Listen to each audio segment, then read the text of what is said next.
Frères et sœurs, je vous salue dans le nom de Jésus-Christ avec toute la joie qui m'habite de le faire et de démarrer cette vidéo numéro 103 cette fois-ci pour vous parler de ce que j'appelle en titre le passage de la mer des Joncs, qui évidemment fait référence à cette traversée de cette mer des Joncs autrefois qu'Israël fit, conduit par Moïse pour le faire.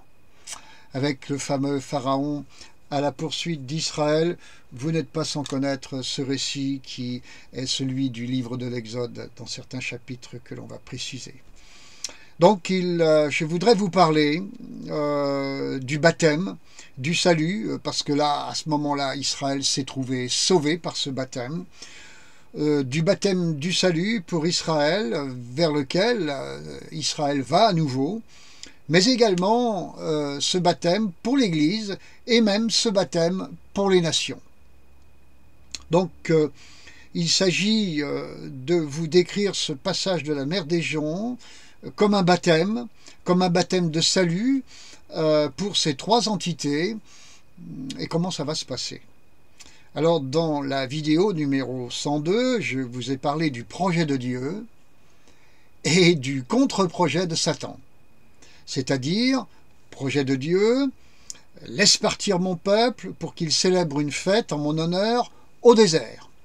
Exode chapitre 5, verset 1, à savoir que c'est la volonté de Dieu pour toute entité, que celle-ci soit son peuple, qu'il lui célèbre une fête en son honneur, mais ceci ne peut se faire ailleurs qu'au désert, parce qu'au désert, c'est l'idée de la seule influence de Dieu à l'exclusion de tout autre.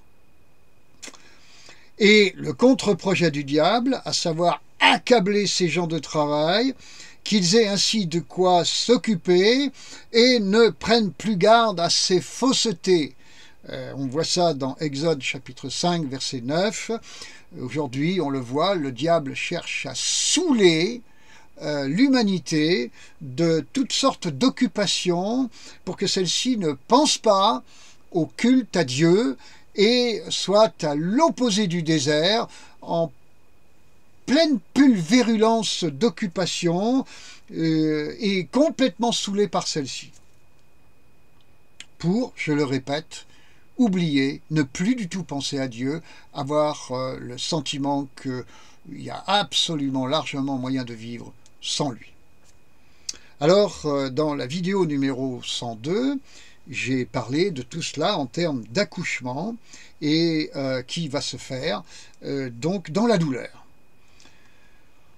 Frères et sœurs en Christ, j'aimerais maintenant, dans cette vidéo présente, non plus vous mentionner cet accouchement seulement, mais vous le décrire. Car actuellement, nous entrons de plus en plus dans le début de la phase des douleurs de cet accouchement. Je parle de décrire cet accouchement, je vous l'ai dit, pour Israël, mais aussi pour l'Église et pour les nations. Car, sachons-le bien clairement, frères et sœurs, si le monde actuel est dans de telles convulsions, et aussi dangereux qu'il nous paraît, c'est qu'il est à l'aube de ce triple accouchement concernant Israël et l'Église et les nations.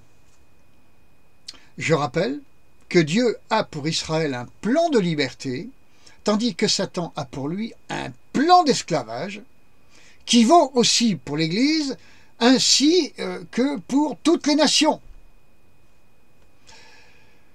Dans Exode chapitre 12,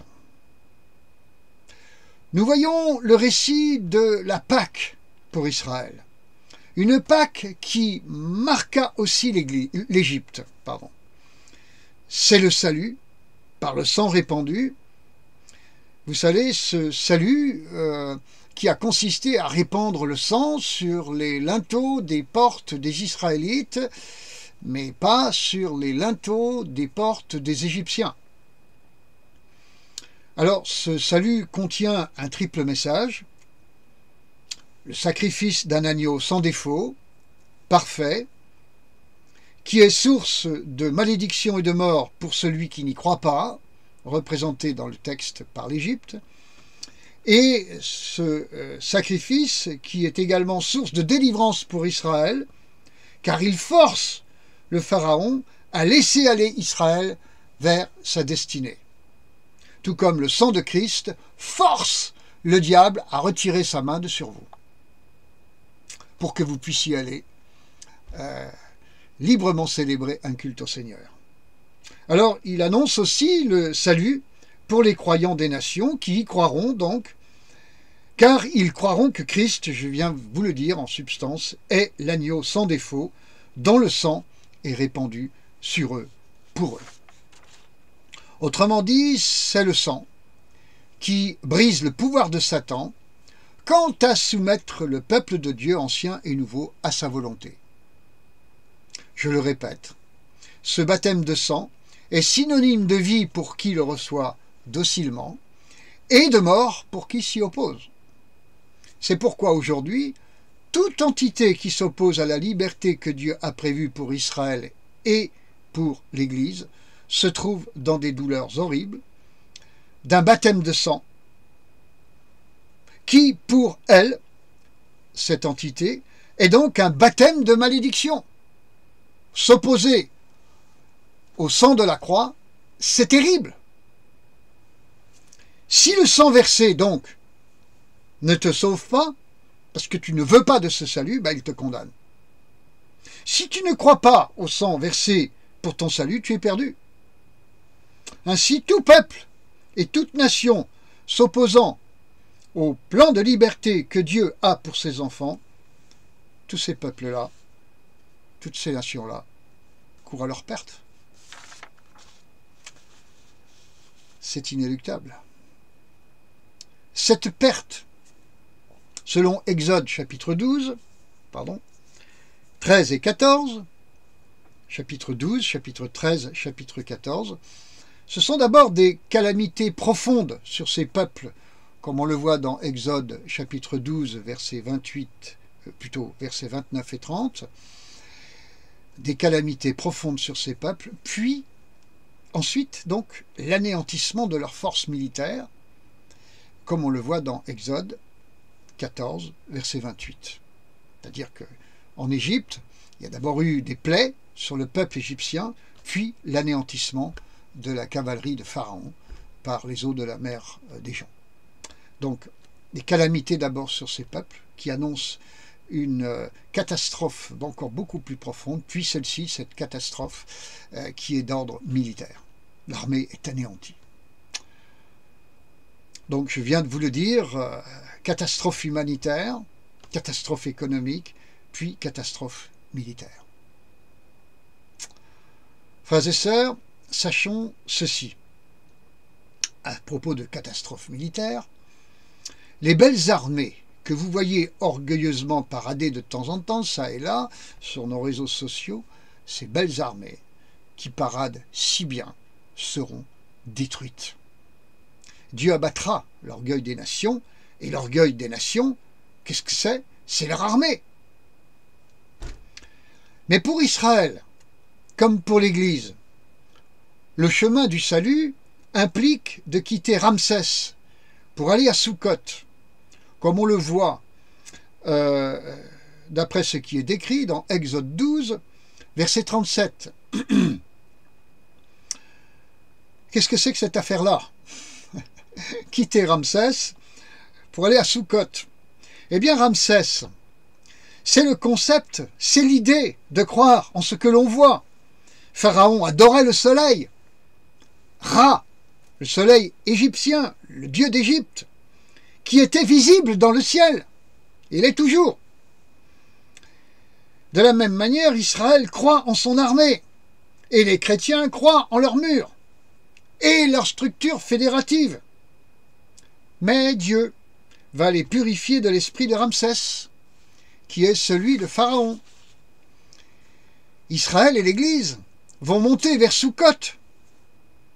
Ah oui. Oui, parce que Sukkot signifie abri. Et là, vous avez le droit, ce mot abri, de vous l'écrire en lettres majuscules.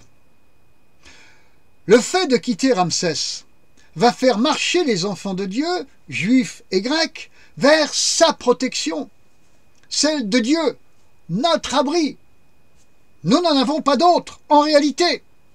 Donc, si je quitte Ramsès, j'attire sur moi la bénédiction de la protection du Dieu fidèle, qui est celle du bon berger.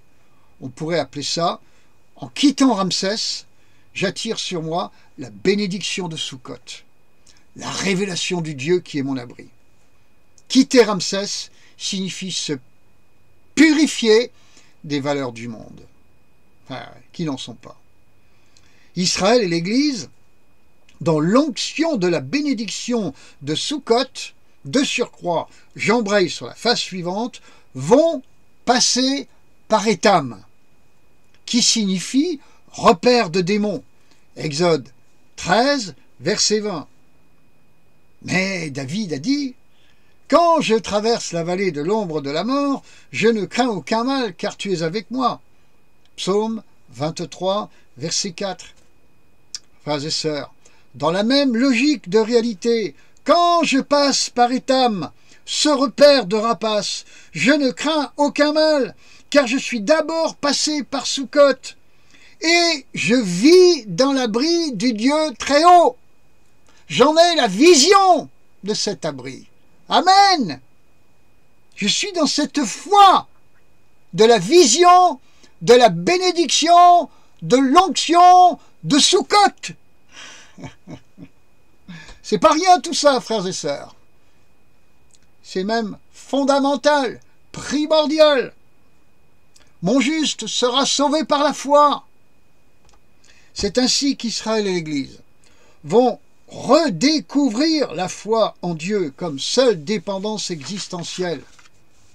Le peuple de Dieu va ainsi aller, je continue la progression qui correspond à celle d'Israël dans Exode, le peuple de Dieu va ainsi aller à Pi-Hahiroth, lieu qui est proche de Migdol. Exode chapitre 14, verset 2. Encore une fois, qu'est-ce que ça signifie tout ça? Eh bien, cela signifie qu'il va trouver un lieu nourrissant, parce que Pi-Hahiroth signifie lieu des prés, donc nourriture, le pourvoi de Dieu. Et garder un lieu nourrissant, Pi-Hahiroth, et un lieu gardé, protégé, car Migdol signifie tour de guet. Mais qui garde et protège au passage? Permettez-moi de vous le faire remarquer. Qui garde et protège le peuple de Dieu? Mais ce sont les anges, bien sûr. Et il faudra cette abondance représentée par Pi-Hahiroth et cette protection représentée par Migdol, parce qu'en face du peuple de Dieu, il y a Baal-Tséphon, c'est-à-dire le seigneur du Nord, ou encore l'ennemi du septentrion, comme nous le font remarquer les prophètes de l'Ancien Testament et Jean aussi dans l'Apocalypse. Et cette mention de Baal-Tséphon dans le livre de l'Exode est dans le chapitre 14 et au verset 2. Heureusement, frères et sœurs, il est écrit en face de mes adversaires, Baal-Tséphon, en face de mes adversaires, tu oins d'huile ma tête et ma coupe déborde. En face de mes adversaires, je suis dans l'onction non seulement de Sukkot, mais également de Pi-Hahiroth et de Migdol. Je suis dans l'onction de l'abri du Très-Haut. Il pourvoit à mes besoins. Je suis gardé, les anges. J'en ai conscience. Je lui rends grâce pour ses armées, les anges. Amen. Alors, que signifie plus exactement par rapport aux éléments actuels et immédiatement futurs cet exposé que je vous fais? Eh bien, pour Israël, frères et sœurs, la période actuelle qui précède ce dénouement final, elle est compliquée, elle est périlleuse, oui, mais pas à ce point dramatique, et en tout cas parfaitement contrôlée par Dieu, l'Éternel. désarmés. C'est la période qui précède la traversée de la mer des Joncs.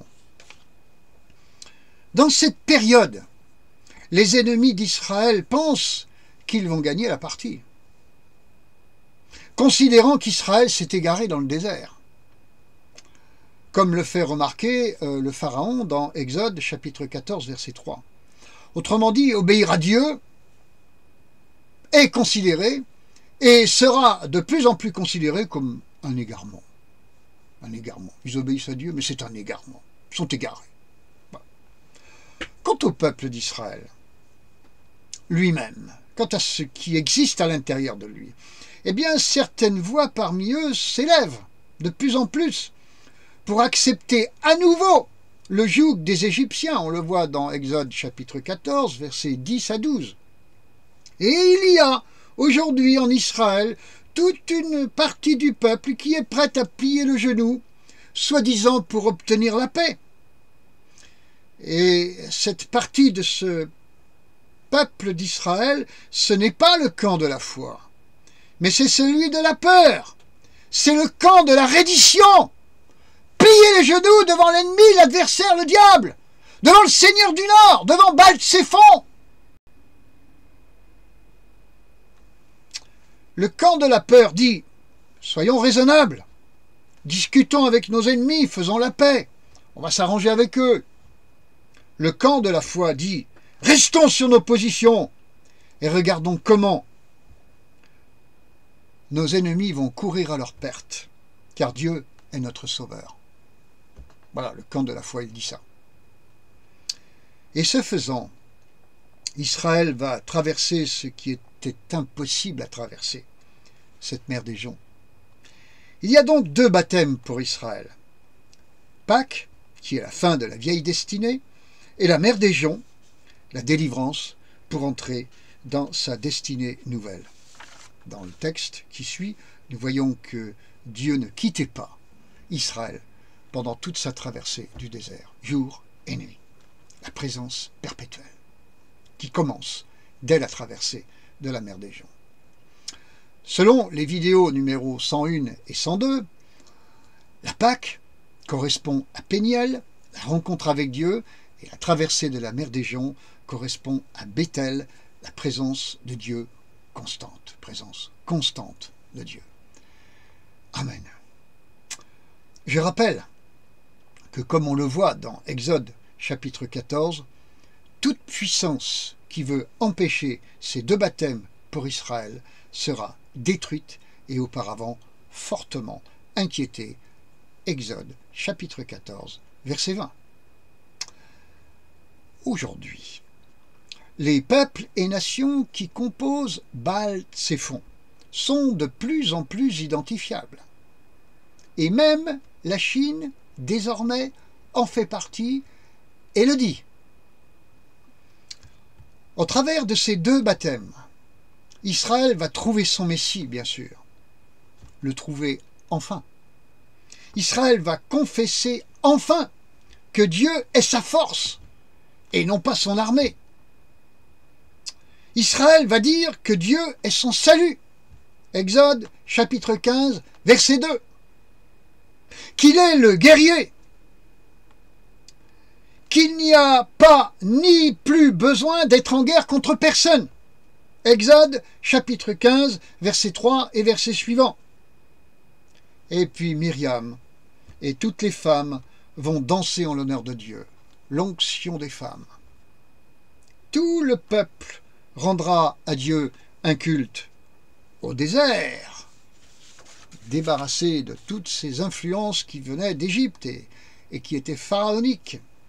Et pour l'Église, frères et sœurs, que faut-il dire?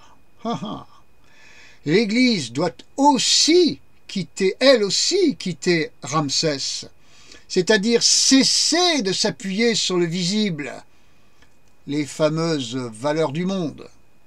L'Église doit redécouvrir Soukhot, l'abri, la protection de Dieu, le retour vers la foi en Dieu, la seule dépendance à Dieu seul.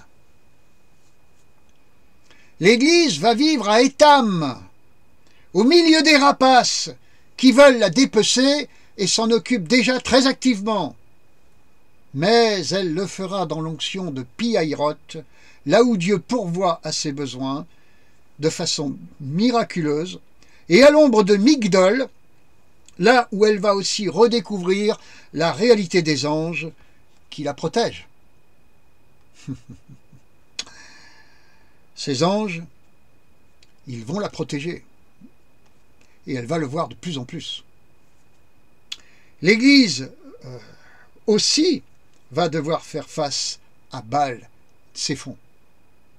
Quel est le Baal Tséphon de l'Église, frères et sœurs? Eh bien, si pour Israël, ce sont particulièrement les fils d'Orient, pour l'Église, ce sont aussi les fils d'Orient, mais ce sont également les fils d'Occident. Ces pharaonistes qui ne croient que ce qu'ils voient. Ces occidentaux de New York, de Washington et de Bruxelles, qui autant que les fils d'Orient ne veulent plus du peuple de Dieu, de l'Église et du Seigneur. Ils n'en veulent plus. Les fils d'Orient ne veulent plus du peuple de Dieu et de Jésus. Mais les fils d'Occident non plus n'en veulent plus. Alors l'Église quittera-t-elle Ramsès?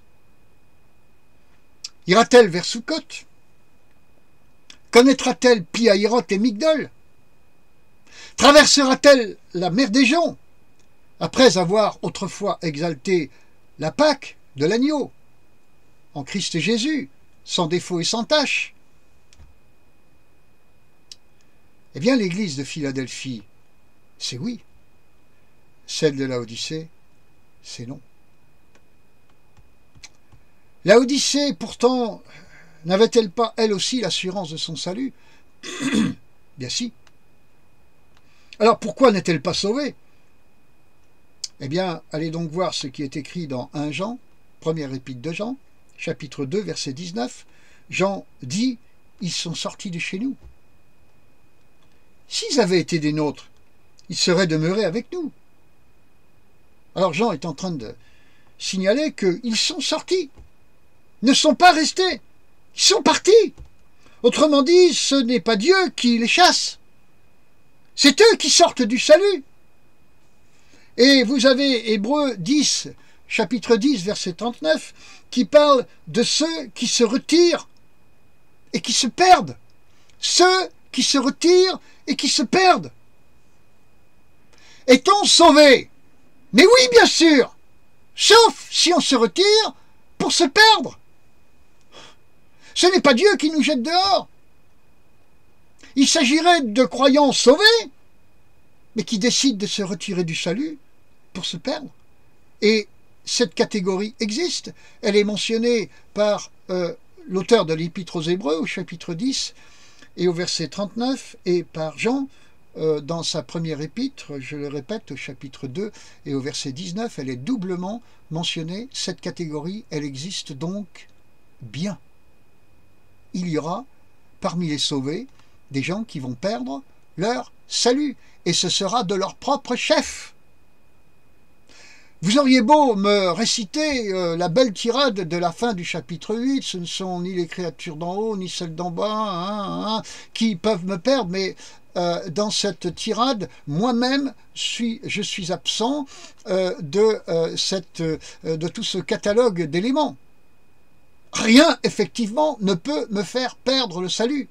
Rien, personne, sauf moi, dans une décision personnelle et folle de conséquences. Parce qu'il est bien écrit, ces versets de Romains 8, versets 38, 39, mais ceux-ci aussi sont écrits. Il est écrit, et il est aussi écrit. Alors Laodicée est très en danger, frères et sœurs, de perdre son salut.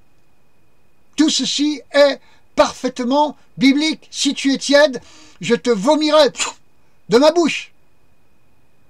Qu'est-ce que ça veut dire? Alors ça veut dire que vous ne seriez pas sûr de votre salut? Mais si, vous êtes sûr de votre salut. Je suis sûr de mon salut. Parce que moi, je ne me retire pas de la grâce. Et vous ne vous retirez pas de la grâce. Donc vous n'avez rien à craindre. Mais ceux qui seraient frappés de folie, comme Laodicée, se retire au bout du compte de la grâce. Alors, tenez-vous simplement dans Philadelphie, malgré vos faiblesses, malgré vos fautes, malgré le fait que vous trébuchez. Vous êtes tiède, reconnaissez-le. Demandez au Seigneur qu'il vous touche par son esprit pour que vous soyez bouillant. Et il le fera. Vous ne pouvez pas créer en vous un cœur pur. Vous ne pouvez pas renouveler en vous un esprit bien disposé. Mais comme David, vous pouvez prier qu'il le fasse, lui, le Seigneur. Et à partir de là, vous croyez qu'il le fait, lui, le Seigneur. Qu'il purifie votre cœur et qu'il met dans votre esprit de fort bonnes dispositions. Donc, c'est comme d'habitude, le juste est sauvé par sa foi. Je crois, mon Dieu, que tu crées en moi un cœur pur et que tu renouvelles en moi un esprit bien disposé. Donc, je vous en prie, n'ayez pas peur. Vous êtes sauvés, mais restez à Philadelphie et envahissez l'église de Philadelphie de plus en plus. Détournez-vous de celle de Laodicée. Demandez au Seigneur, éventuellement, à votre niveau, ce que cela peut vouloir dire. Il vous répondra. Et pour vous éclairer à ce sujet, je vous dirais que l'esprit de Laodicée, il dit, soyons raisonnables, travaillons à l'unité du peuple et de la nation. Tandis que l'onction, mais à ce moment-là, si vous agissez ainsi, l'onction et la présence du Seigneur risqueraient de vous quitter et quittera Laodicée. Tandis que l'esprit de Philadelphie exaltera la protection fidèle de Dieu et sera regardé comme extrémiste. Je veux dire que Laodicée, en exaltant jusqu'au bout la fidélité et la protection du Seigneur, sera regardée comme extrémiste. Par qui? Par Laodicée, qui jugera Philadelphie de cette façon. Alors que faire aujourd'hui si je veux combattre le bon combat? Si vous le voulez. Eh bien, lions au nom de Jésus-Christ l'esprit de Laodicée, qui est éventuellement sur nous, cet esprit de compromis que Moïse affrontait déjà en son temps. Et délions l'esprit qui prévaut au nom de Jésus-Christ sur l'église de Philadelphie et sur voilà, appelons l'esprit de Philadelphie, excusez-moi, sur les églises et sur les cœurs, afin que le peuple de Dieu apprenne à voir plus Dieu et son armée que ses adversaires. Ça, c'est la caractéristique de l'esprit de Philadelphie. Donc, je veux apprendre à regarder mon Dieu, à le contempler, lui et son armée, et ses armées, l'Éternel des armées, afin de prendre courage. Et ça, c'est l'onction, c'est l'esprit de Philadelphie. Alors j'appelle sur moi cet esprit de Philadelphie, qui est un esprit de révélation qui vient du Seigneur. Ouais. La prière à ce sujet, la prière d'Élisée est la bonne. Seigneur éternel, 2 points. Ouvre les yeux de ton serviteur pour qu'il voie. Et l'Éternel ouvrit les yeux du jeune serviteur qui vit ceci, c'est-à-dire la montagne pleine de chevaux et de chars de feu qui étaient autour d'Élisée. 2e livre des Rois, chapitre 6, verset 17. Ainsi, frères et sœurs, celles et ceux qui passeront la mer des Joncs auront les yeux sur cette armée, bien plus nombreuse que celle de tous les pharaons de circonstance. Ils auront appris à regarder cette armée de Dieu. Et la bonne prière aujourd'hui est celle d'Élisée. Seigneur, ouvre nos yeux, ouvre leurs yeux qu'ils voient ton armée, tes armées. Car mieux vaut savoir, je vous l'ai dit, regarder l'armée de Dieu plutôt que celle de Satan. C'est le problème, assez souvent, de ceux qui font beaucoup de délivrance et de ceux qui courent sans arrêt après les ministères de délivrance. Il y a ce problème au bout d'un moment, ils regardent l'armée de Satan plus que celle de Dieu.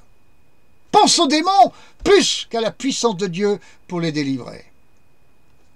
Eh oui, c'est le défaut de ce ministère. Alors toute la différence est là entre Philadelphie et Laodicée. Philadelphie regarde à Dieu et à son armée. Vous l'avez compris, tandis que Laodicée regarde à l'armée des adversaires et a peur. Tandis que Philadelphie grandit dans la foi. Laodicée a peur. Alors, frères et sœurs, qu'est-ce qui m'impacte le plus? La peur des démons ou la puissance de Dieu?